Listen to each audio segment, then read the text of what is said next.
follow this ball all the way through. Boy, we saw one of that in last week. Cameron has a shot. It's raining big moments. Umpire suggests that he goes. He does. Gets within 52 metres out. Levi Ashcroft sends a bomb. They've kicked 4 of the last 5 goals. A rare touch for him. Ashcroft got it to Bruce. Out the back. Cameron looking to get over the top. It's marked. Off to Neil. From 50. Lockie Neil. 3 in a row, Brisbane. Blitzarves has had a huge final series. He gets clobbered in a tackle by Rayner. Advantage paid. Here's Neil again.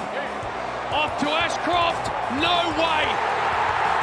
What is going on? Right, man. Smith. And there we go again. Rayner, brilliant.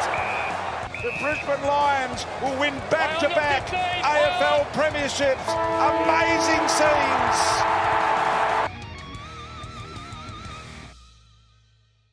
It is the Brisbane Lions fan cast.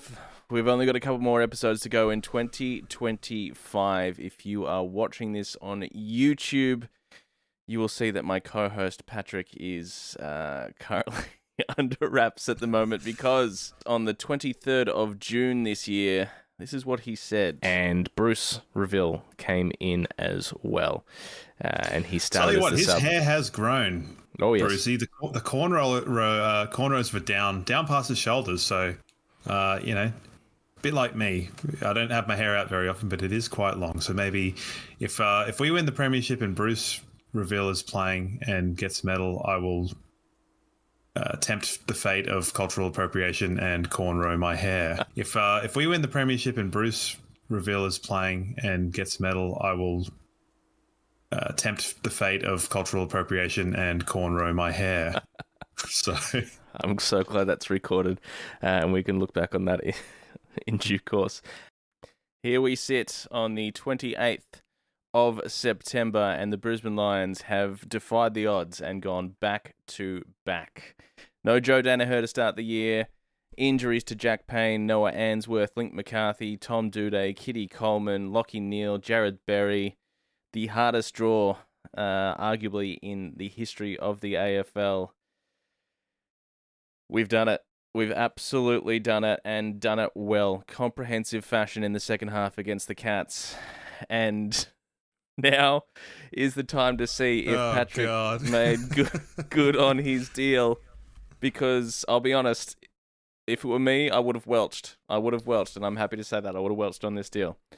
But you could be a bigger man than I, Pat. It is time to take your hand away from the camera and let the people see what we've all been waiting for. I may be one thing. I may be a lot of things. One thing I'm not is not a person of my word. So enjoy. Oh my God, he's actually gone and done it. Oh my. Have a good look. Jeez, that is some serious work. I cannot believe you've actually turned this around in just over 24 hours. It kind of suits you. You got a bit of like, I don't know, like Post Malone type operation about, yeah, something like that. I think Post was one of the things I was like, well, it can't be that awful. I think it's also a good tester for when I eventually go bald. So at least then I'll be in a position where I go, well, I know what shape my head is and it's not awful. So laugh it up, everybody. Laugh it up. This is absolutely amazing behavior, and I can't believe that this show has made you do something like this to your head, but it is absolutely brilliant, and I applaud you. I'm seriously impressed that you've done it.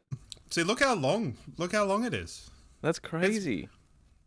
So I think probably next week I will have a completely new haircut. So it'll just be the chopping and changing. How long did it take? And I believe your partner is responsible for this. Yeah, she absolutely knocked it out of the park. Yeah. We gave it like all of today to do, and I put on the replay of the game. Didn't even get to 3/4 time before she had absolutely just knocked it out of the park. So wow. She's one of those annoying people that is just really good at basically everything. So she takes the piss with life, is all I'll say. Anyway, enough on me. Let's talk about this game. I know that's going to be hard to be serious in this situation. All right, what I will say off the top here is, once again, a massive thank you to everyone. It is Patrick's 100th episode today, and he's celebrating in style. To everyone who has listened across the year, donated, bought the shirt, engaged with us, joined the Discord, followed us on socials, commented on the YouTube, all that sort of stuff. A massive thank you to Hop on Brewery Tours and Crisp Communications, our sponsors for the last couple of years. Amazing work that they do to keep us afloat and keep the lights on. And thank you to those that have donated across the week as well. We got some donations, so if you bear with me one moment while I pull those up. Before you pull them up, I would like to, in advance, thank them because I was able to buy a shaver. So thank you to them. Very, very important. To Matthew, to Lee, to a big shout out to Ziggy as well, who jumped on board, and to Ross as well for their donations across the week. Absolutely fantastic and supporting our show. I don't know if we're going to have much time to address any questions today. Any sort of regular segments that have floated in and out of the show. I think it's all going to go out the window, and let's just talk about the grand final. That was absolutely epic. How was your viewing experience? Mine was fantastic. So neither of us went to the game. Now we both of us had gone together last year and the year before, but I think just a bit of money stuff, and I'm a creature comforts guy, so I quite enjoyed it from home. I just watched with my partner, synced up. I had a list of all of the radio commentaries and picked my poison. Now my poison was Matt Hill and Quartermain, which I chose because I like Jared Waitley, and I think Jared Waitley would have been really good on SEN, but he's a Geelong fan, so I went for Quarter. And to me, Quartermain, I don't know, we've talked about this, Brooksy, but Quarters, he reminds me of the 02-03 grand final, that era of footy. His voice is very palatable to me, works very nicely, so sync that up beautifully. Absolutely fantastic. Was very nervous. I was more nervous before this game than either of the other two, I want to say. Strangely. Okay. I don't know why. Yeah. I don't know why, but and I think it was because maybe in 23 it was sort of, we were there, it was kind of cool, but we weren't sort of sure. And last year we sort of felt quite assured, whereas this one, it was really weird. In all the lead up, to me it felt like two teams that were there was a lot of the same mantras between both clubs. A lot of embracing the week, a lot of, both clubs looked very assured going into it. And it was hard to see where it was going to break for either team, really. And to be perfectly honest, if it was going to blow out, I expected it to blow out the other way, and I thought we'd get it in a close one. So, But how about yourself? Yeah, I was at home, just watched the Channel 7. I just literally, me, myself, and I dropped my little fella off to my mother-in-law's, and then just sat back in stressful silence and watched it. And I'll tell you what, the first quarter, of course, was the first half, as we know, you could not split it. Like scores, kicks, marks, handballs, all that sort of stuff was all just dead even. There was so much slipping, fumbling. It was nervous, but the pressure was there from us, which was, as we've spoken about across the year, the one thing you do want to see and the one thing that you can pick up on pretty quickly, that the pressure was there, the tackling was immense, like especially inside forward 50. So we were seeing all the right markers. But yeah, obviously the ill discipline was a big factor from our side of things that were, and inaccuracy as well. That did correct itself across the day, but those two things there was real hair pulling out stuff. There was. Now, we heard during the week Lockie Neal was going to play. Jared Berry obviously was not going to happen. After that prelim, it was so obvious that Lockie Neal was going to play. Yeah, I must admit, so it took a little bit of time for me to come around to the idea of him playing as a sub rather than just, my thought was get him on there. If he blows up, and then chuck Reveal on. Yeah. That's what my thought. Now, I often think that I'm quite good at this brain-wise, but I am so happy that they did it their own way because it was done to absolute perfection.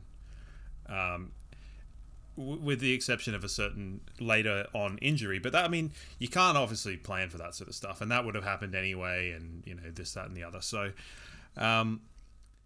they managed it extremely well. It was a very good in for us. Stanley came in, which was obvious, and to be honest, I think the words that I uttered, I think after the qualifying final of, I think Geelong are a better team without Stanley. That rings true. He's not. There's a reason why they're going after Marshall, not our Marshall, other Marshall. Yes. So, when you look at that in and that out, I was sort of a little bit buoyed by my confidence. Another thing. Now, do you know how many Geelong players were playing in their first grand final? There was a lot. There was a lot. 10. 10. And I looked at that, I want to say maybe the night before or the day before. I posted it in the Discord and said, shit, I've just realized this. 10's a lot. And I think... It is a lot. I think of those 10 players, 2.5 of them were quite, were in their best players. Yeah. 5 of them were pretty dreadful and 2 of them were serviceable. And... So it was it reminded me a bit of, you've heard the story about Alistair Lynch before the 2001 grand final, where he said he was watching the footy show and they were going through the matchups and he was in his hotel room and he's like, oh, yeah, I reckon we can beat him. We win a lot of these matchups. I sort of was feeling a bit like that. I was like, well, we've only really got to carry 4 guys that haven't played and the rest will kind of take care of themselves. Whereas... If Dangerfield doesn't have a big one, if Jeremy Cameron gets injured, if Bailey Smith doesn't perform, who's picking up the slack for them? And the answer was no one, really. Yeah. Holmes obviously had a great game. I don't think so. I don't think I listened to I went to the other side and listened to Hoops Crew, and his stats look great. But he turned the ball over a hell of a lot, and those 900 meters gained, they came back in a big way the other way. His game looked good, but it was not a good game. Tell you what, though, I was ready to absolutely throw something through my TV when I saw Ollie Dempsey alone in the goal square again. Because you think to yourself, all right, I think I kind of like the fact that they beat us the other week. Yes, it's filled me with dread, and I thought, you know what? Geelong's probably going to be too classy here. They showed us exactly what they're made of a couple of weeks ago when they pulled our pants down. But, it gave us a chance to learn. It gave Hugh McCluggage a chance to, work through a tag, and he did that the last couple of weeks as well, and boy, did he handle it bloody brilliantly again yesterday. And the one thing I didn't want to see happen was Ollie Dempsey getting off the chain again, and there he is, just popping up in the goal square, sliming his way in. Just one way running and finding himself there alone, and you're like, God damn, come on, not again.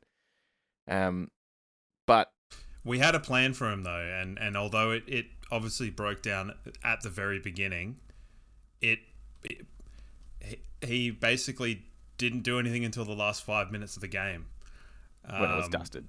When it was done, I heard some people say that, of the Geelong of that matchup that Geelong maybe got the better of it, but it's absolutely not. 3 goals in the last 5 minutes of a grand final where you're losing by 60, 70 points is inconsequential at best. So, to go through it, it was a pretty cagey start. It was a long time before the first goal. It took forever. And you think to yourself, like, at halftime, and it's like, this is going to be a low-scoring slug, and it is just going to be a battle of attrition here. But yeah, and then De Koning's lining up, and you're like, okay, this is the best shot that either team's got at the moment. And the commentary, I was watching 7, the commentary's like, if you had to put money on this one, I don't think it would have been paying a stupid amount of money for Sam De Koning for first goal scorer in the grand final. As it was, he it went wide. And, but how many chances did Zach Bailey have in that first quarter? And funnily enough, I think on my comms, they, Darcy Gardner gave hands to Darcy Wilmot. And someone said, geez, who would have had Darcy Gardner? Because I think he should have taken the shot, to be honest. Or I thought it should have gone back to him. But, that Dempsey goal was one of the sort of few times where we were a bit fumbly at times. And we were a bit under pressure. But it settled. It settled fine. Geelong was struggling with the same things. But I think theirs were more the larger scale. Their kicks, Holmes out on the full, and they were just not kicking the ball very cleanly, whereas we were kicking the ball pretty cleanly. Our hands were a little bit not quite right. So there's people like Charlie Cameron and Kai Loman and stuff slipping over in the forward 50 when they, you think they've got a meter of space on their opponent, and Wills mishandling the ball, and you're like, it's just like those little things that aren't really going our way. And that's just the pressure of a grand final and like the intensity of it and the occasion of it and everything. And it was a very nerve-wracking first quarter. It was. Our best passage of play was really, well, it was rewarded with a goal. That the sort of chain round on the near side boundary. Fletcher's hands down low, his ground balls were phenomenal in that game. Front to back. We had to see some of the other really good ball handling players grow into the game, but Fletcher was more or less on from the minute go, and he was quite important. And it was, you hear a lot about him potentially going into the midfield, later on in his career. We actually saw almost more of that with Manor being there kind of overload in the midfield contest, and Fletcher was in there quite a lot, and he did a really good job because Manor was pretty well nowhere for large portions of the game. And that passage of play, obviously the kick changing Kai Loman's direction, and you're sort of thinking with the amount of slips that had been happening in that first quarter, you're hoping that he'd get there. I mean, he'd been brained at that point too, and that was a worry, but was it ever? Well, it was a bit shades of those two finals back in 2021 where we had Jack Payne get kneed in the face by Link McCarthy, and McStay as well, yeah. McStay, yeah. We've had a bit of rough luck with injuries in finals, because throw in that, I think in the Bulldogs game in that year, Berry went down with a concussion, and then the following year we had Big O basically ceased to exist in that Richmond game. So it was good that he has a thick enough skull to get some staples put in his face and come back out and play a pretty good game. So it was a good set shot too. It was a good set of course, shot. The news across the week as well of Jared Berry. He probably, from what we're hearing, is like at a pinch, definitely could have strapped it up, got him out there, but he sort of put his hand up and said, "Look, it's probably best for everyone that I don't," and decided to pull himself out of the team and just make it a non-issue. And I think, especially with the to and fro with Lachie Neale as well, it's just best not to have that on the table. And then, as we've found out, Josh Dunkley has played through a pretty serious injury as well himself. So, there's going to be another bout of off-season surgeries as well. Like, Hugh's going to have whatever he needs done to his knee, and there'll be others. Well, Dunkley's set for top and bottom. He's got shoulder and ankle. Yeah. So, there'll be others for sure. I think you're bang on. Like you can't bring sort of the shoulder. I mean, we've been burned by the shoulder in lots of times. You know, you can look at. I read an interesting thing. Did we talk about this last week? Where it's like every prelim that we've had someone pop a shoulder, we've gone on to win the premiership the next year. It's now 3 times. Well, there you go. Bo McDonald, Oscar, and now Jared Berry. So, not that we want that to continue. As far as hoodoos go, you know, that's one. Yeah. The touching of the cup one still goes. Yeah. Whereas we've now banished the Gold Coast one. But is there now a caveat to the Gold Coast losing to Gold Coast and going on to win the flag? Is it like you can't do that unless they make finals? Is it sort of like leap years, where it's like a leap year every 4 years unless it's a multiple of 200? I think you just get rid of it altogether. Yeah. Bugger it. Okay. I think I'm trying to make rules to try and keep something alive that does really not need to be kept alive. But Oisin Mullen got away and kicked a goal, and That was annoying, wasn't it? it sure was, because he's only kicked 2 and he kicked both of them against us. So I tell you what was interesting though is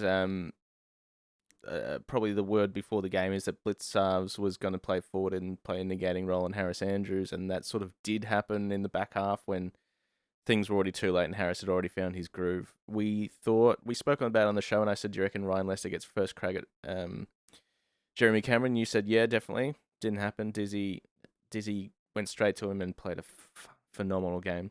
Froggy, his first half, he did so many things so well to about 90%, and would just, like, he dropped a chest mark, or like he'd just miscue a kick or something like that. And like he was doing all this stuff that was so good, and then just the final touch, he'd just butcher it completely. And he's like, oh, you're so close to having such a good game here, Frog. And like the rest of the game was fine. But yeah, he just... I think he was like the highest rated player in the third quarter or something like that. You know, Yeah. I don't buy into the fantasy ranking points and that sort of stuff, but I believe reading the Herald Sun today, which is my yearly, I guess, ritual.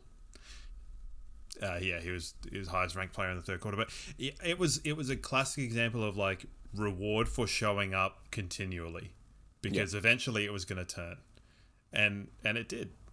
But yeah, I mean, I'm happy to be wrong with the idea of just sending Gardner to Jeremy Cameron, and that way it kind of enabled, if Dangerfield was going to kind of do weird stuff going in and out of the midfield or coming forward, it meant that they had both Starcevic and Leicester free to kind of, you know, look for that matchup as well. And it also provided an extra sort of tall body to be around, just because there were quite a lot of times where it wasn't just Harris being that intervention. It was, you know, Gardner was coming over the top, or Leicester, or they were kind of helping each other. And what a unit they are. You can tell they played a lot of football and a lot of good football together. So I mean, absolute credit to him. Zach Bailey, 4 behinds in the first quarter. Could have won the Norm Smith. Could have won the Norm Smith. He could have had one of the goal. He could have had one of the greatest games ever, like ever, in this game. If he had just like relaxed a little bit, just chilled out, maybe like thought his way through things a little bit more. It is funny hearing people be like, oh, he had 10 score involvements. It's like, yeah, 9 of them, 9 shots. Like, that's where 9 of them come from. It's like, I mean, you know me, I don't love score involvements. I think they're a little bit redundant, but he's a worry, and he's someone that you have to be worried about all of the time. Same with Cam Rayner. Like, you know, Cam Rayner didn't really do a heck of a lot, but when you hear people sort of say, is he frustrating for Brisbane fans, someone like Cam Rayner, where he doesn't do much sometimes, and you're like, nah, it's more fun. It's like a hot potato. You're just waiting for it to, like, you're waiting for the balloon to blow up or something, and it'll happen. It's that episode of The Simpsons where the Yakuza appear at the house, and Homer's just keeping an eye on that one guy who's standing there silent. It's like, you just know he's going to do something good, Marge. And he does, and then it comes in the back half where he just lays some bone-crunching tackles, just streaming off the back of the square and ripping Bailey Smith's headband off and sending him into an absolute tiz. They fantastic. clearly identified that, that part of the stoppage as where they were getting ball out, and we're getting ahead of ourselves because it's gone into the last quarter, but, the idea of it being sort of like slightly back and left, they were like, they'd identified that as where Geelong were getting ball out, and they're like, just run there as fast as you can and kill whoever is there. So yeah, and he did that. But Geelong took an early lead, or took a lead into quarter time, and to be honest, I thought we probably should have kicked 2 or 3 goals more. Definitely. We'd stood up. Our pressure was really high. At times, it was in the arbitrary 250s, whatever that actually means. I know it's got each action has a allocated value and whatever, but it's sort of. I thought we were well and truly in it going to the second quarter. Even when Jack Bowes, the second quarter they got a lot of goals from free kicks, and the free kick count was ridiculous. It was ridiculous, but it was there. I think all of the ones inside 50 that they had were all there. Maybe with exception to the Shannon Neal one, where I think it's kind of hard. It's a line ball. The one I didn't necessarily agree with was probably the first one that Cam Rayner gave away to Mark O'Connor, where he sort of just ran through him. I don't think there was anything terrible. It was rough, but I don't think it was anything terribly illegal about it. But we were definitely 5 meters of the ball, wasn't high, and it was a hip and shoulder. So yeah, we're definitely ill-disciplined, and as Kane Corns kept pointing out on the 7 broadcast, just so many holding off the ball or holding the man free kicks that we gave away. And they were there. Yeah, So what I would say is I think the ones inside 50, they're all there, but I think they weren't called both ways. Because even the Tyson Stengel one where he's getting held by Wilmot, Atkins is also holding Wilmot. So they're playing bloody cha-cha train. So I thought once that kind of gets equalised, we're well in it, because they were getting a lot of pressure relieving free kicks to allow them to kind of progress the ball up the field. And I think that's what really helped them get more of a foothold in the game. So, I've watched the game 3 times, and it didn't feel like it was being umpired egregiously bad. It just resulted in a lot of shots in that second quarter. And yeah, I agree. They're there, but just I think there were things being paid, not one way or the other. Yeah. Or not both ways, I suppose. So Jack Bowes got a goal from a tight angle, and I liked the... obviously, I liked the lack of 50-metre penalty that could have been paid. Yeah. It's a good thing that Gardner can sometimes look a bit clueless when he's doing things, which is just, he sort of goes like, oh, yeah, well, we'll kick the ball there. So that was good. But then we sort of hit back, yeah? We did. And as Chris Scott pointed out after the game, they didn't get their game the way they wanted it to, and by and large, we were playing the better footy. We just couldn't really make it count on the scoreboard. Yeah, and I thought Jack Henry's a really good player. He's sort of him and Zach Guthrie. I know Zach Guthrie had a bit of a nightmare at various stages, but the two of them have turned into really good, tall to medium sized defenders. They've obviously learned from Tom Stewart pretty bloody well. Yeah, and Jack Henry's good. They're good. They're good players. Logan Morris got a good set shot, and Charlie Cameron sunk one from the boundary. Oh, how good was that? That's vintage. And it is vintage. Obviously. It is vintage Charlie Cameron. Yeah. And, the whole year, everyone's been talking about Charlie Cameron, his form. You've got to drop him, blah, blah, blah. Who cares? You kick 4 in a grand final, and a lot of them, when the game is in the balance on the line and you need a team to break clear, and he's responsible, have your shitty home and away season if that's what you're going to get on grand final day. It was almost a bit of a microcosm of sort of what our season has been. It's been there and just enough, People were talking about our percentage being really low, and, our actual performances being not great, and we've sort of, are we frauds? And it's like, well, we just won the premiership, and fuck off, we won the flag. So, it was the second quarter was a bit of momentum, McCluggage kicked a goal, and then, the Shannon Neal one. After Shannon Neal kicked that goal, because I think people were a little bit not best pleased by it, and you got Levi Ashcroft on the edge of the square. Oh, and how's the horrific ball drop from Levi as well? Go back and watch that if you haven't. Anyone watching that Levi's on the run, the balk, and then shot from 50. Look at the rotation of the ball. He flicks it forward, and I don't know how it's hit his foot, but it's obviously just gone straight through. It was disgusting. Do you think it was one of those ones where he over-rotated it into kind of like a rugby conversion? You know how... Maybe. Is that going to be the new thing? I don't know. I got the football out for really minimal prop effort there. So, but you kind of hear the thing where former players and coaches will say, ordinarily this player would be good from 50, but it's late in the season, so they might not have the leg for it. This is a kid who is 18, 19? Yeah, 19, yeah. Playing his 27th game in his first year, just shelling one from 55 with a bad ball drop. And it wasn't even touched. How? It was a monster of a kick from Shannon Neal as well from the set shot. That was huge. Yeah, but Shannon Neal is humongous as well, so it's kind of directly proportionate, You sort of expect Levi to be a bit more dainty on the kick, but he unloaded. Holy crap.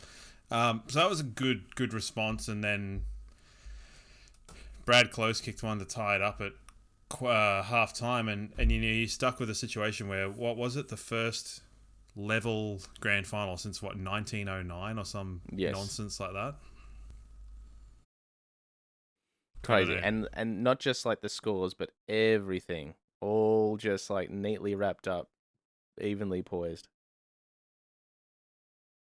But yeah, I definitely thought if we could somewhat get a bit more rub of the green with the free kicks, we'd be all right. And I think I said that, it might have been to Ziggy or someone was how do you think we're going? And I'm like, we'll be fine if the free kick count is the same for the remainder of the game. So I'm not saying we get 17 and they get 4 in the second half. I mean, if we both get 10, I thought we would win. I never went back to check that because I didn't need to. So who cares at that point? But the third quarter, even in itself, was a bit of an arm wrestle until late. This game got blown apart late. But the big news at half time was super sub. Is it the best we've ever used a sub? Possibly. It's 100% the best we've ever used a sub. It is 100% clear as day the best we've ever used a sub. Instead of just there's 10 minutes left, I suppose we should put the sub on. And when the game's already decided one way or the other. Let's actually put a 2-time Brownlow medalist clearance machine in at halftime. Take off Sammy Marshall, who wasn't having a bad game, but he wasn't having a massive effect either. And then he comes in, and then what does he have in the half of footy? 18 touches, 7 odd clearances, a huge goal from 50. That, I can only imagine how I was at home watching it by myself on the TV. I can only imagine the noise, the atmosphere, the absolute scenes at the MCG when that one went through. When that happened, I was expecting... I checked, you look and you go, oh, well, there's a vacant goal square, so cool, it'll bounce through. It didn't need to. It didn't need to. Just straight through. Arm wrestle early on the quarter, Zach Bailey finally got a goal. In fairness, really good body work to get De Koning out of the way. Yeah. And just keep the ball in front of him with his foot, and then just a little bit, and then so when he gets the space, he can actually sort of direct it a little bit more. It was like textbook striker on a soccer field. Get your body in the way, protect the ball, and then put it into the goal hole. It worked perfectly. Well done. You can tell that guy's played a bit of round ball, in his time. Holmes kicked one from a long way out. Good for him. And then we had kind of we had a Loman snap and a Bailey snap that both sort of were come on, dudes. is right there. Like, this is at the point where you're going, okay, it's close, but we're really on top here. We need to capitalize on this to kind of break them. And there was we actually forgot to mention the Jeremy Cameron Dangerfield incident in the second quarter, but I mean, the guy's arm's clearly broken. I don't know if, like, the first viewing, I was like, well, he's been concussed because it's. Well, yeah, I think that was that was everyone's main concern. Is like he's been collected in the jaw by Dangerfield's shoulder, but then you see him grabbing his arm, and you're like, oh, he's obviously just sort of hyperextended it or something. But you need to get this bloke off for an HIA, and then he comes back on. He's got strapping. Then he lays, obviously a very impressive tackle on Jasper Fletcher, but then you immediately that's what led to that Holmes goal. Yeah, you immediately see him just agonized in pain there, and he comes back out later, and he's got like a single bed mattress taped to his arm, and he's got this giant thing, and you're like, oh man, this guy's cooked. And it worked out well because at that stage, Starcevic has gone down with his concussion. We'll have a chat about that obviously as well.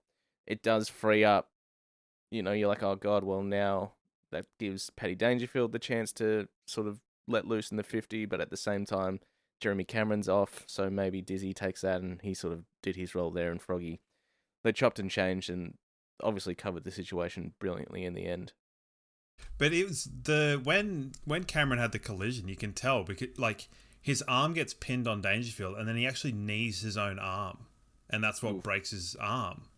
It's like this weird tangle where he kind of falls and like he breaks his own arm on Dangerfield as leverage, if that makes any lick of sense.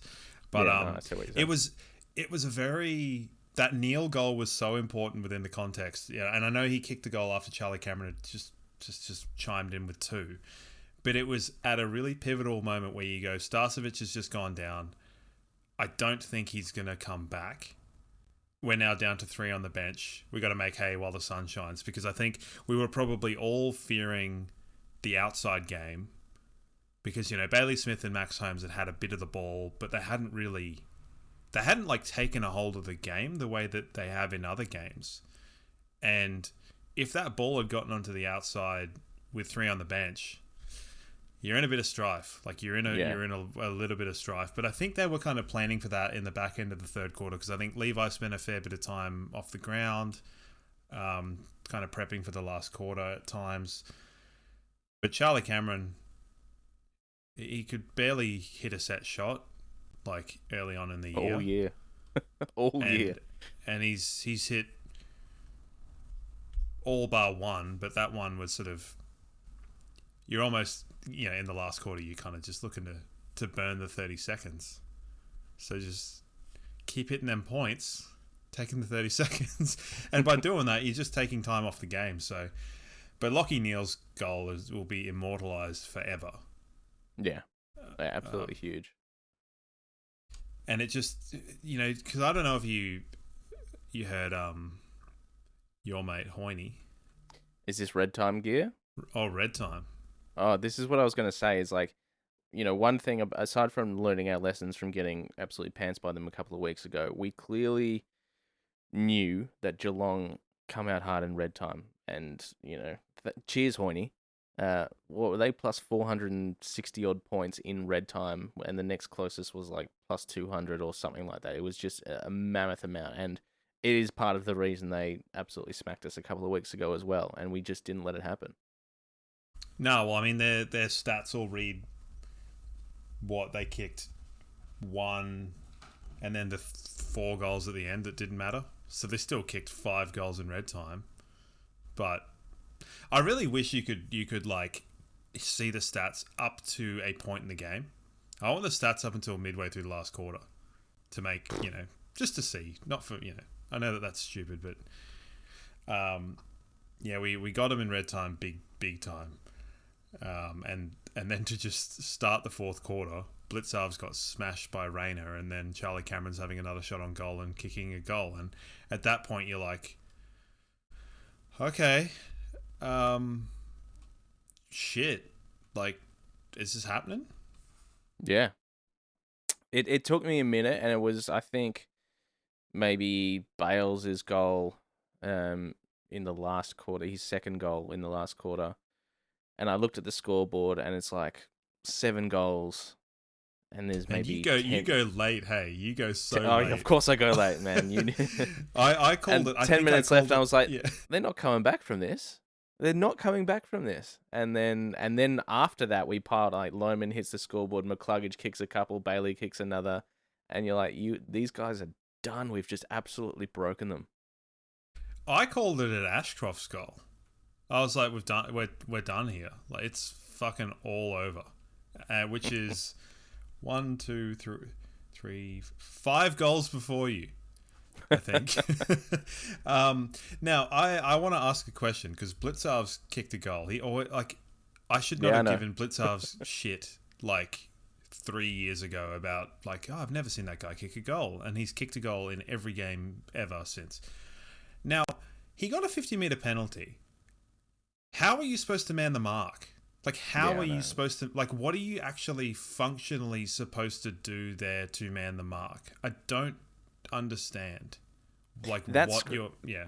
That just screamed of stark contrast to the first half, where there was 2 50s missed that they didn't pay, and I think they gave it the benefit of the doubt of, it's a grand final, it's loud, I don't know that I've got the testicles to call this.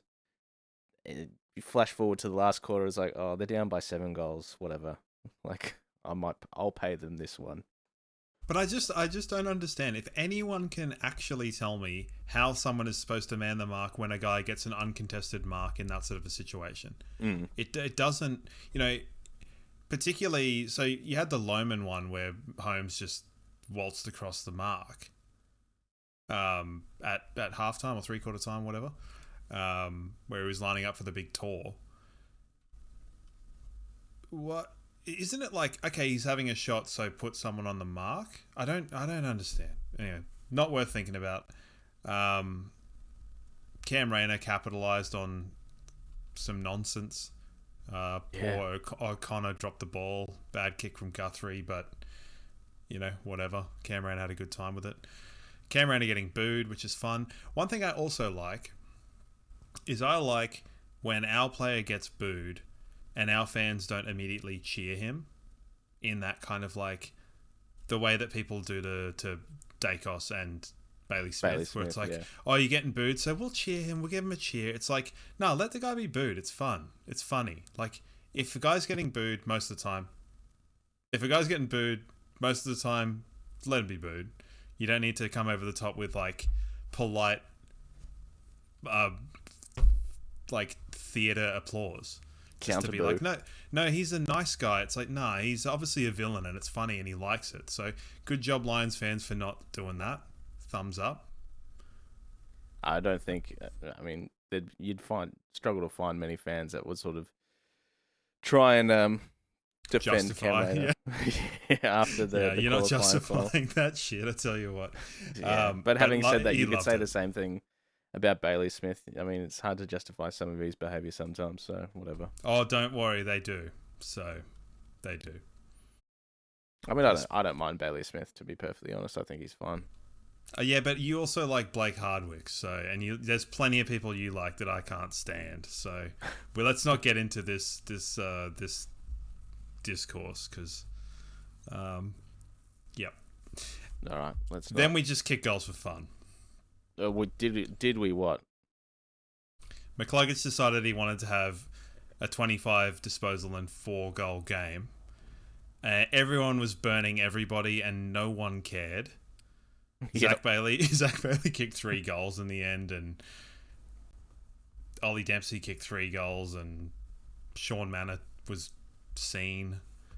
And one of the best parts in the game, Bailey Smith got tackled out of his headband. So, and it never came back. And then for some reason, he's decided to just start arcing up at Harris Andrews when you're 10 goals down, and you just decide to go at the nicest bloke on the field, and Harris is just like, whatever, mate, I'm just going to walk away. Yes, the winner of the Jim Steins Award, might say. Lovely. Was good. Did you watch the Brownlow? Because I ended up hate watching it. Oh no, I didn't. I ended up watching like the last 6 rounds, and I think, it was done with 3 rounds to go. Nice. Yeah, it was fine. I think it was better than last year, but anyway, we can get to that later on, or not get to that at all. But well done, Harris Andrews. And I like the way that he spoke, and particularly the way that he spoke about his inclusion by the organization, not like me stuff. So good on him. Yeah. But yes, good stuff for him. Yeah, they were done. That game was over. They were broken. You could tell their spirits were gone, and they knew what was happening, and there was nothing they could seemingly do to stop it. And I couldn't believe that for a moment there, I was like, oh my God, we're going to beat these guys more than we beat Sydney. That seems ludicrous to think about. As it was, it didn't turn out that way, but much like the Sydney game, there was junk time goals when we're too busy just high-fiving and hooting and hollering. How's Will Ashcroft at the end, with a minute and a half to go, just like ball in the air, showing it to the crowd and giving it a big sort of, yeah, let's get it. I liked it. And for anyone saying that people didn't do that back in my day, just go and watch. Gotta get the card out. Go and watch any highlights package of this legend, Daryl White, holding the ball up. Yeah, we basically battered them in about 15 minutes of game time. It was sort of like the 23rd minute of the third quarter through to, when I crowed early, 11 minutes on the clock in the last quarter. They had no answer. They had absolutely no answer. And it was like we kept the ball contained in the contest as much as we needed to, and then only moved it onto the outside when we needed to. We've said basically nothing about Gallup and Morris, but I'm assuming we'll probably just go through every player on the list and talk about how good or at some point, yeah. Why not? Why not? One thing that was noticeable from the very get-go is, and I was very interested to see it, was how Dane Zorko was going to attack his ball movement from the very first kick in, because obviously it's high risk, high reward. We know that. It's brilliant when it works, and Geelong showed us the exact opposite of what happens when it gets shut down. And there was very few daring kicks up the middle of the ground early on. It was, chip to the side, 20-meter kick, try and force it back in the middle with a safer kick, and then go from there. And I think that, there's obviously a little bit of scarring from what happened, because we knew they were going to be onto it, and it worked well. It worked very well. Yeah, it is interesting watching back that first quarter. We were, rather than just committing forward, we were actually holding.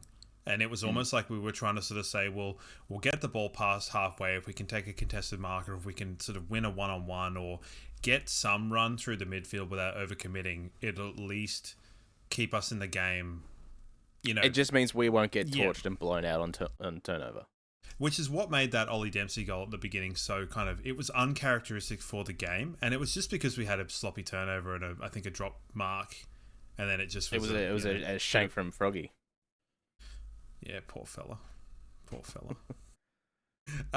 So, do we want to go in numerical order, or do we want to just... Oh, God. Yeah, righto. Kai Lohmann. Number one, Kai Lohmann. What a great game. The pressure was up, very fumbly start, like everyone else. Ended up hitting the scoreboard, caved his head in, had a bit of a limp going as well. Perfectly serviceable game. Yes, I'm trying to... Yes, there we go. I ordered them by number, so fantastic. 17, Fletter 3... next. Sorry? Fletter next. Yes. So Fletcher, I think, was so important in the first 3 quarters of the game. I spoke earlier about his clean hands and just the early mark he took, where he seemed to jump about 3 days too early and just take the mark. Yeah. Unfortunately, there's that Jeremy Cameron tackle will be immortalised, but I didn't mind him trying to sort of back himself, and it was good to see him play a bit more through the middle, because he was doing the job on Manor. But he will feature in my votes. So, and he featured in some Norm Smith votes as well. So, yeah, Callum. Yeah, he was fine. He was largely responsible for Dempsey rather than Levi, which I thought was a good move and kept him accountable. And obviously, last 5 minutes of each quarter, go back, play the behind the ball. He was good. He was really, really good. So yeah, I mean, off into the sunset for Cal, and he'll looks like he'll be playing for Adelaide next year. Or West Coast, one of the two. But he's he leaves a double premiership player and still gave his all for us, especially on grand final day. So yeah, good game from Cal. Absolutely. I mean, him and Starcevic is the other one, which we'll talk about a little bit after. But you cannot fault their commitment to a club, and our club. So really, really good on them. I thought Archie was exceptional. Unfortunately, it ends up looking like Dempsey had a good game when he was. Dempsey did some funny things that made me sort of think like, if he was on my team, I would be like, dude, pull your head in and put your head over the ball. He went for a lot of little tippy kicks and stuff where he didn't want to go in hard, and Cal Archie was happy to go in hard. And I think that's where the disparity in the performance kind of went. Yeah. But at the same time, Dempsey's only a sort of second, third year player, so it's like fine. He's young, but it's just it didn't. I like Dempsey. I like him as a player, but I just think be a bit tougher. Dunkley, only 5 tackles. Poor. Guy with one leg and one arm. No, considering what Paddy Dangerfield did last week to keep him to 3/5 of bugger all, what did he end up with? 10 touches across the day or something like that? Well, between Dangerfield and Starcevic, I think Starcevic had him at forward 50 stoppage, but I mean Dunkley, and there was a pressure act on Atkins on the wing where it was like a 1-on-2 or a bit sort of similar to that Sydney moment from last year. I mean, it was clear that he was a little bit hampered in how his movement was. He wasn't quite covering the ground as nicely, but it just enables everybody else in that midfield group. So 100%. Cluggy. Then we move on to, oh god, what a way to answer a performance from a couple of weeks ago where he was severely embarrassed by it, and he obviously took it to heart, and then since then has just played an outstanding final series, capped off with 4 goals in a grand final. He's now kicked 7 in grand finals. Not bad, is it? It's a really, he is a big game player. I've talked about this during the year, but I know the 4 goals are inflated a little bit, and I can't talk about Dempsey's being inflated without Cluggies, but at the same time, he did kick 2 goals at times where, sealer sort of moments, almost a bit like, it felt a little bit like 2001. I don't know how familiar you are with that game where I am, but I think we hit the post 3 times. We're looking for that last goal. Rex Hunt's warming up the fat lady. And he's just like, next goal. And we, Ackermanis hits the post. Someone else hits the post. And Voss slots it from the boundary. There was a bit of that in McCluggage's second goal where it just felt like, yep, we're done here. So good on him. And then he just burned all the teammates and kicked all the goals. So good. He did. No, good on him. Oh, William Ashcroft. Imagine being 21 and not knowing anything other than, I don't know, just being told how good you are your whole life, being at winning games of football, winning medals, and just born to play September footy. And then, I don't know, going home and back to your hotel room and probably have like a couple of 10s there waiting for you just to see what's up. He's, my God. And, obviously, Norm Smith, second in a row, goal, 32 touches, 10 clearances. Pick of the bunch, though, for me, was that inside 50 to Hugh, where there's absolutely no movement in that forward 50. There's no lead patterns. It's absolutely clogged up by Geelong players. And he just picks the eyes out of it and just hits Hugh, and he doesn't have to move. No. And I mean, I love that leads on to Mullen just getting run through by everybody after that. Yeah. Fantastic. I mean, I'm so glad that his parents are obviously winners, but they do kind of keep him a bit humble too, which I really like. Like Marcus is obviously quietly confident, but he's not. It's not Peter Dacos. It's not Peter Dacos. Yeah, just like jumping out of the box and making it all about him. Which I like because it adds an element of kind of grounding to it. And I understand that, a lot of these young footballers coming through, they virtually say the same things all of the time in all of their interviews. Everything is surreal. But there's a certain gruffness to Will Ashcroft that I like in the way that he delivers what he says. And it feels a little bit more genuine, even though it probably isn't. And maybe it's just because he's our little guy. So I don't know. Make of that what you will. But I think a deserving Norm Smith for sure. Yeah, well, I mean, I texted you a little bit into the last quarter. And I just said he's going back to back. Oh, that's what that was. Yeah. I thought you just were like off your head and meant to say we're going back to back. So I didn't even understand what you meant. No, that was all about Will. And I think it was. It might have been. I wonder just if there's any goal. plausible deniability in that, where you can be like, "Oh yeah, it was that if it was, and if it wasn't, then it wasn't that." So No, because I tweeted at the same time, and you can say that out. I said Andrew McLeod was one of my absolute favourite players growing up, and he's about to have something in common with Will Ashcroft. So, yeah, I thought he was absolutely outstanding. I forget that you have Twitter. I've never had Twitter as far. It is the worst website in the history of the internet. I'll take your word for it. Lachie Neale, we've talked about him quite a bit, but I mean, to end the game playing a half with a stat line that looks like you've had just a good game is pretty wild. It's 17. mental. What is it? Like 17, 7 clearances. One thing, just to go back to Ashcroft, 8 tackles, highest tackles in the game. Yeah, he was good. He was really, really good. And they were like Rayner-esque tackles of brutality, which is good. You know, he's getting that mean streak. Neil did it all in a half. What more do we need to say? Not a lot. Levi?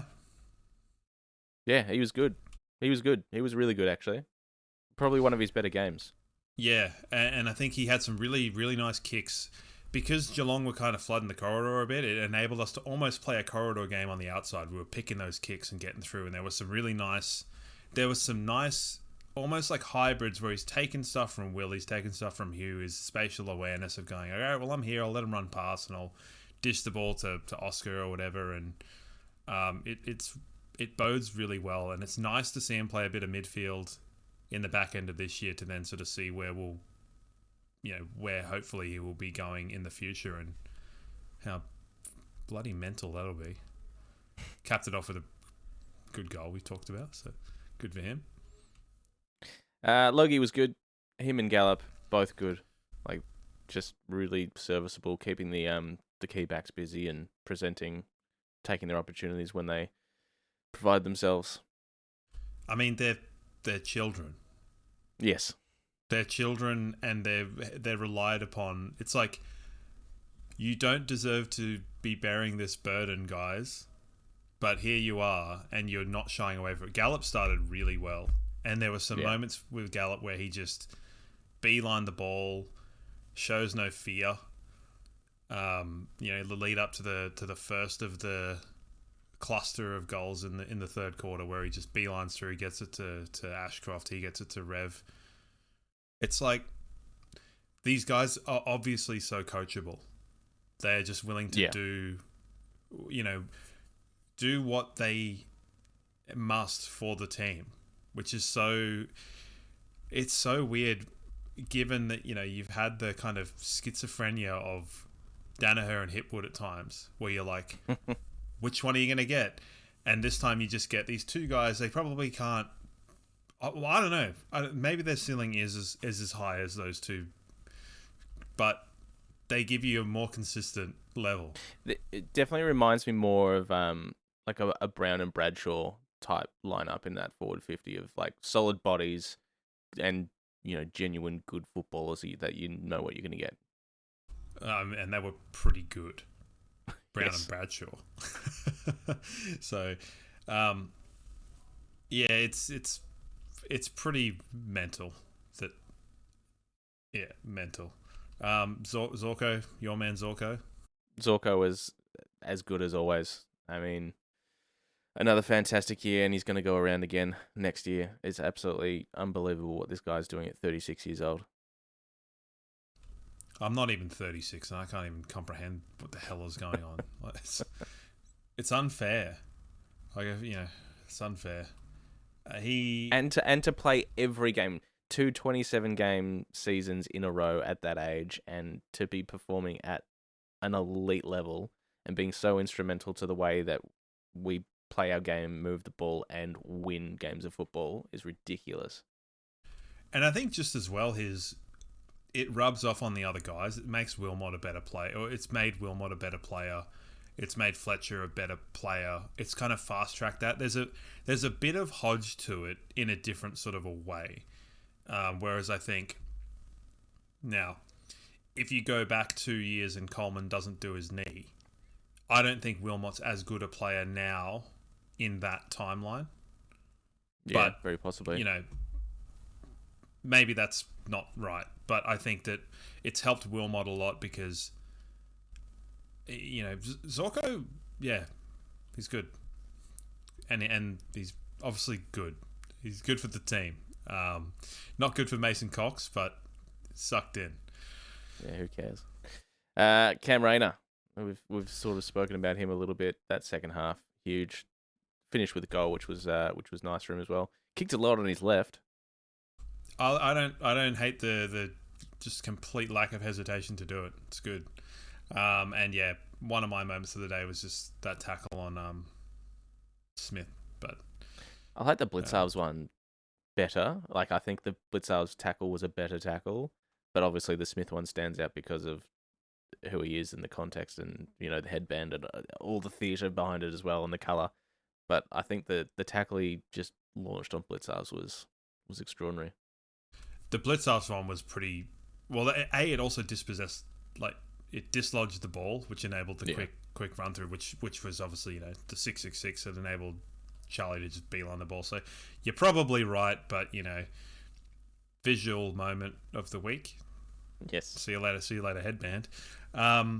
Sammy Marshall, now, fine. I feel a little bit...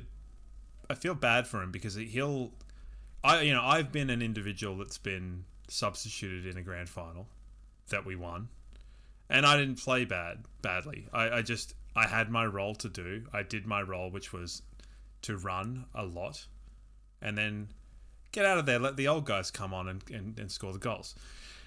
And I was really disappointed. I was also 17, so probably neither here nor there, but 17 playing men's, by the way, not under 17s.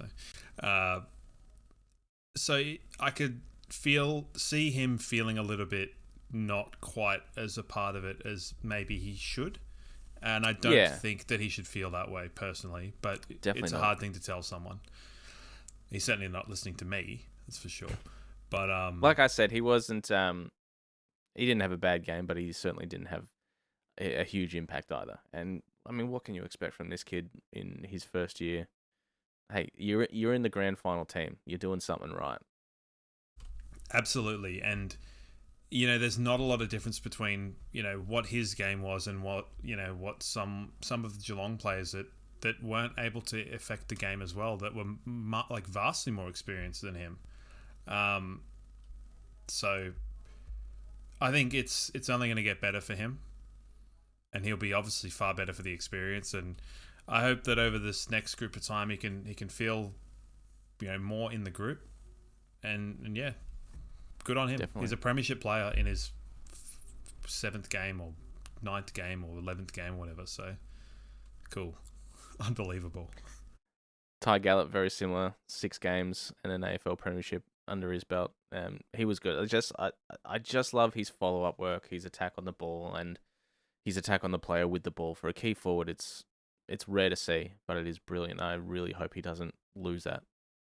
I think he is, if you were looking at kind of making a key forward, there's sort of two types. You've got the Jeremy Cameron, ranging, running type, and you've got the Nugget. He's the prototype of the Nugget. If you were starting from somewhere with that body type or mentality or whatever you want to call it, he's the guy. You start there and you build into it. So good on him. He's tough at the ball. He would have loved for him to kick a goal, but he did the damage against Collingwood. So you know, take what you can get sometimes. Chucky, we've spoken about him as well. I mean, what a time to pull out your best game of the year. Absolutely huge. I mean, how many times across the year did we say, well, he can turn a game, so what if he does it in a grand final? I think you could probably find one or either of us or all of us saying that at some point in time, and shit me, it happened in a grand final. So, yep. I mean, he needs to bottle this energy and bottle this feeling and go, well, I need to contribute more during the season next year, hopefully. Please. But no, he was really good. Darcy Gardner. What a game. What a game. And I'm so happy he's got a premiership medallion. I am really glad that, Oscar was one of the first people to make note of, like, hey, not just me, Gardner missed out as well last year. And he's been, him and Frog are not too dissimilar. I know Froggy came a little bit earlier, but they had to deal with a lot of garbage for a long so time. much. And I think probably Gardner even more so, because Leicester wasn't a backman when we were terrible, whereas Gardner was, and Gardner is one of the players who was like facilitating Harris Andrews becoming the player that he is now, which is really important and probably not even thought about, so much so that I kind of just made that up on the spot, and it sounds good and I think it's correct, because he was there, as a key backman. We had Source Merritt. Was he even playing? Was there any crossover with him and Harris? Maybe a year, but probably not. Minimally. Yeah. But I think on the whole, Gardner was there to help, and obviously Harris has surpassed him and now commands him. But it's just to play that role for that long, and we've seen him. It's like, oh shit, chuck him forward because we need an extra tall. All right, yeah. I'll go do that. Nah, we need you to go back and play on Kerno in like a prelim. All right, cool, I'll go do that. Like, really? Okay. Like, shit, man. So good for him. Harris, I don't think we need to say anything. He's the best defender in the competition.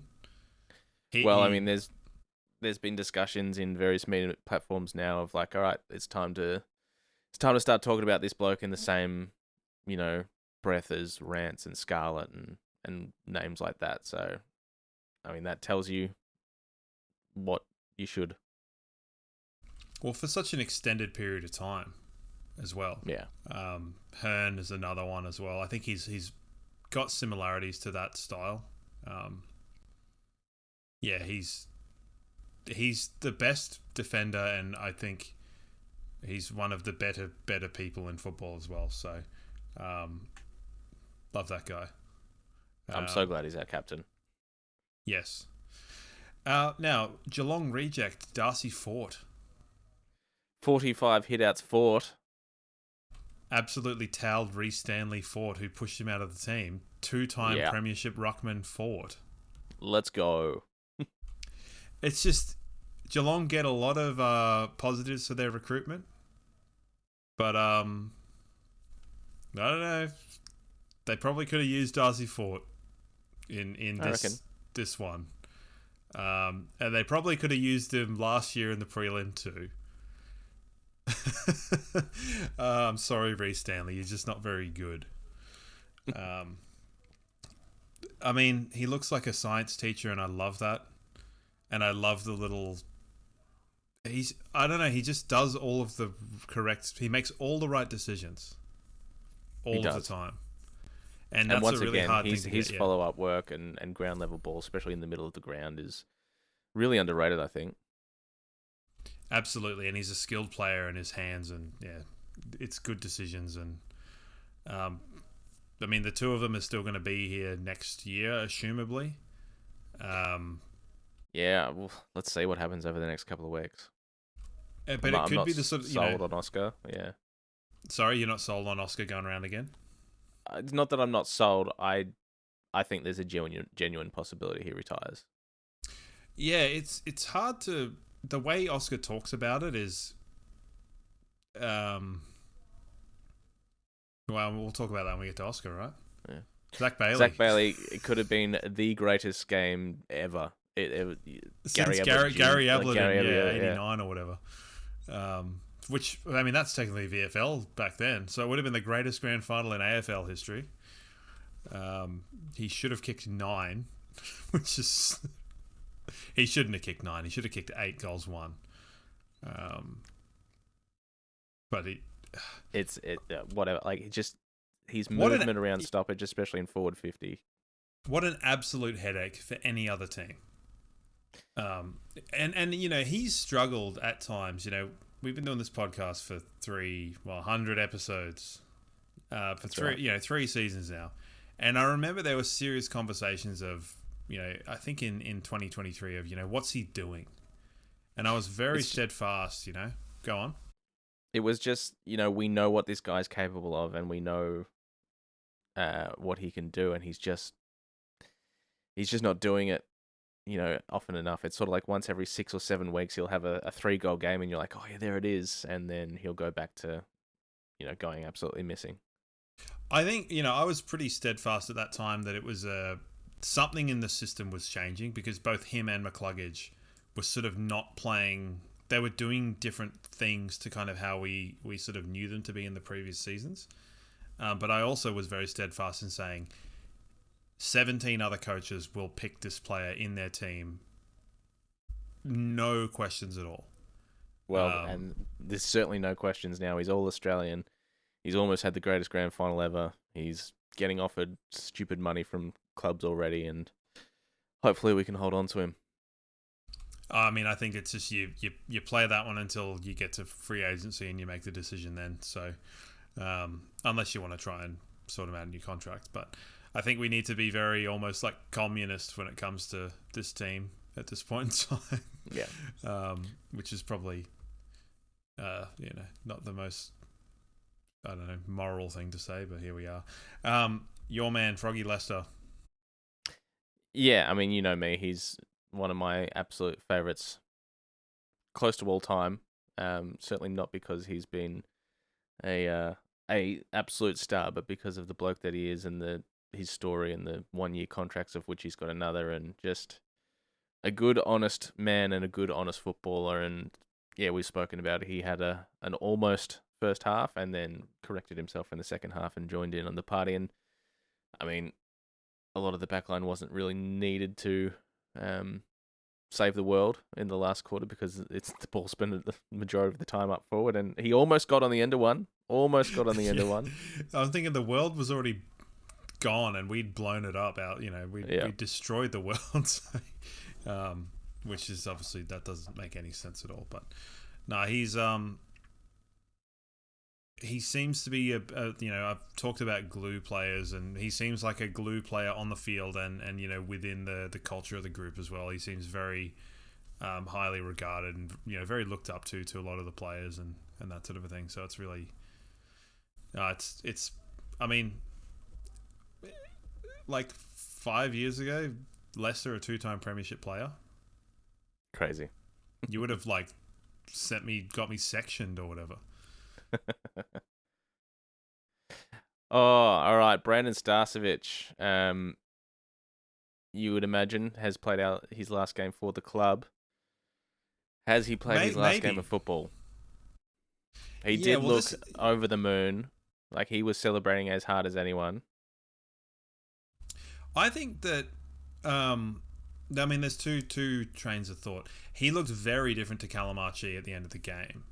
You know, Calamachi was almost like smile crying. Someone said wistfully smile crying. And it's perfect. You know, he's obviously emotional, you know, that it is his last game. I don't know if there are many clubs that offer him a long-term deal now with that. I think, of course, as West Coast, what did they offer? 900 over 4 or 900 over 5 or something like that. You do have to rethink it. They would have been on the edge across the year as it was with his history. And, I mean, yeah, geez. And you never know. He might get medically retired from, you know, a third party. So it's an option. But I'd love to keep him. Yeah, I mean, I think with that, his chances of staying at the Lions increases significantly. I think so. Which, I mean, to make the best of a horrible situation is good, but it's more like, I think, as a show of faith, let's say that the offers for him are retracted. You would offer him something, surely, whether it's a goodwill thing so he can do recovery, or whether it's, you know, something along those lines. Or, I mean, he's so good, and he's so unique. You know, there's not really, the only player that is any way like him is Bodie Yulin at the Gold Coast. There's no one else that does what he does the way that he can do it.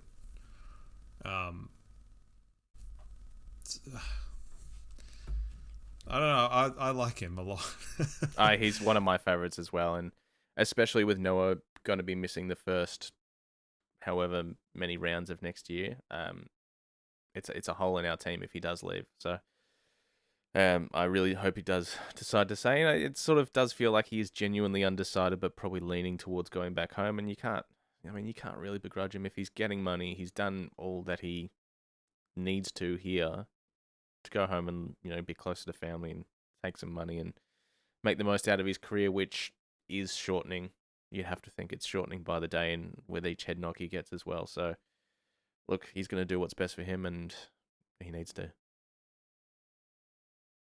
Yeah, absolutely. But it was good to see him happy. He's having a beer at the end as well, so it's good. Probably not good for the old noggin, but... Bruce, the man responsible for your current head. I think you have to... you field this one. I've done my bit. I mean, what a guy. He's been on that rookie list for a couple of years now, but before that he's just been toiling away in our VFL and NEFL teams for so many years, you know, working at Bunnings, working in, you know, a butcher or an abattoir or whatever it was, doing what and another just good, honest footballer, good, honest man, and gets the chance to play in an AFL premiership with 100,000 people, you know, half of which are screaming your name anytime you touch the ball, uses the ball well. His stuff through traffic in that game was so good. Yeah. Oh, how about in the back 50, the smother followed up by the gather, and then the two fakes to get the ball out. And I think the ball ended up coming straight back, but you know, sort of. So what? So did every one of Max Holmes' kicks, and you still thought he had a good game. So no, his work in traffic, and he's so calm. He's almost got that like Luke Hodge little just balk, and it gets solved. You know, more or less every time. So, I mean, his defense, he was hanging on a bit in the defensive 50, but that's all right. It doesn't matter. It's it does not matter at all. So, I mean, so happy for him, and it's just cult hero. We've got a few of them, but he's definitely one of them. Speaking of, the next one is D. Wilmot. We call him a cult hero? Yeah. Definitely cult status. I mean, this kid's obviously different, and we love him. Do you know what he said in the rooms before they did the song and he had the beer up to his ear like a phone?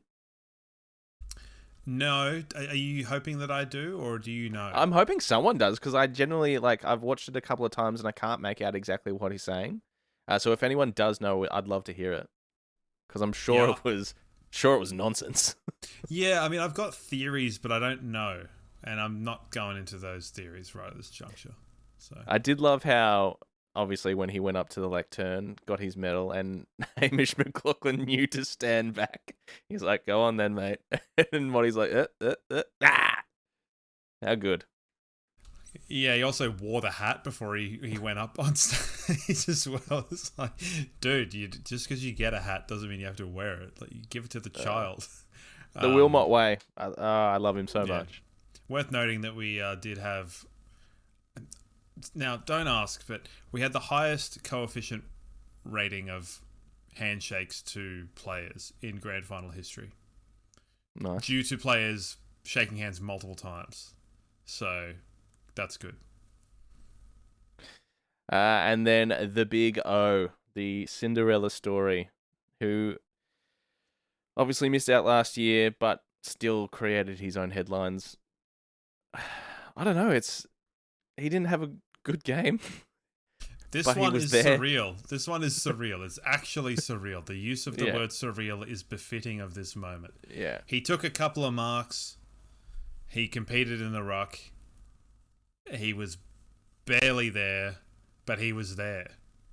And that's it. He's got himself a premiership medal that he can say that he was on the field the whole game. He earned, he contributed, he got to experience what it was all about, and I'm so happy for the guy. And like I said, I wouldn't be surprised if in the next couple of weeks he announces his retirement.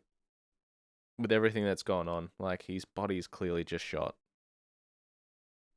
Yeah, he looks very lean at the moment as well. He's normally a bit bulkier, but he's said in some interviews that he was obviously struggling during the year, and they tried to just sort of get him going for just this in case this was required. And I mean, it was no Clark Keating in 2003, but it didn't need to be.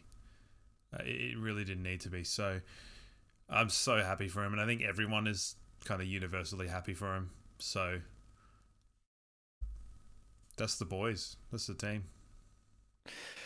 All right. Well, let's wrap things up by handing out our votes for this game and announcing the winner of our finals voting, the Paddy. So for me, I went Wash, got the 3. Harris 2, Clug 2. I got Dizzy also 2. So what does that take us to? 9. And then I had Charlie, Fletcher, and Fort. Now, can you please explain, because a lot of people will watch this podcast that don't ordinarily watch this. Explain to them the voting system, please. The voting system is this: 12 votes total, 3 votes per quarter, 1 vote per player. That's pretty well done. It sounded a lot better than when I tried to do it, like an idiot. So, yes. You can have me to blame for that, because I felt like, 3, 2, 1 sometimes can miss some subtleties. So I had 3 votes each to Harris Andrews, Will Ashcroft, and Fletcher. 1 vote to Neil, 1 vote to McCluggage, and 1 vote to Fort. Okay. So we kind of barked up different trees there, didn't we? Which is good. That's we what did. You want. All right, this takes us to Clug 3. I guess this wasn't exactly plug and play, was it? No, I'm doing it in real time. Okay, so that means Harris Andrews wins our finals player of the year, the Paddy, with 18 votes. Well done, Harris Andrews. 18 votes over how many games? 4 finals. 4 finals of the potential. Yeah, he had that's pretty good. Such an amazing final series.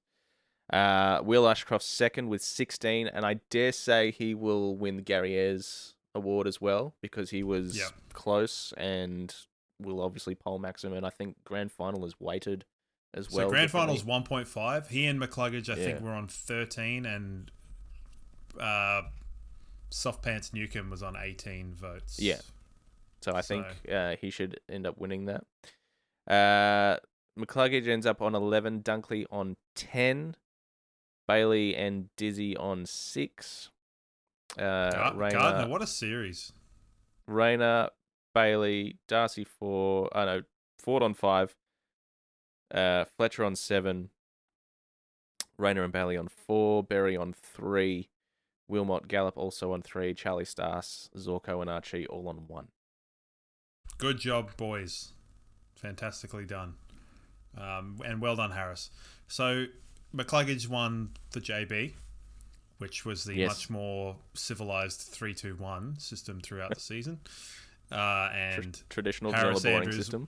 Yeah, which is probably funny because I think if we'd done a 3-2-1, it probably would have wound up with Harris, Ashcroft, and McCluggage being the top 3 anyway. So probably, yeah.